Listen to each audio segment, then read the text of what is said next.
I am proud कि आज मेरे एमएलए ने अपने माँ के भाषा में, मातृभाषा में, कॉकबरॉक काउप्रू में आज अपना पॉइंट रखा असेंबली के अंदर। इससे पहले असेंबली में कोई नहीं बात करता था अपने मदर टंग में, शर्म लगता था हमें, कोई समझेगा कि नहीं समझेगा।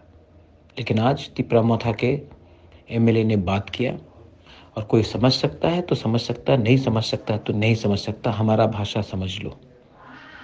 लेकिन हम लोग अपना अब अधिकार मांगेंगे, असेंबली में अंदर मांगेंगे, बाहर भी मांगेंगे। I am very proud of my Motha MLAs. आपने इतिहास बनाया और कभी मत भूलिए, पुइला जाति उलो पार्टी। हम लोग अपने जाति के लिए बात करने आए हैं, सिर्फ पार्टी करने नहीं।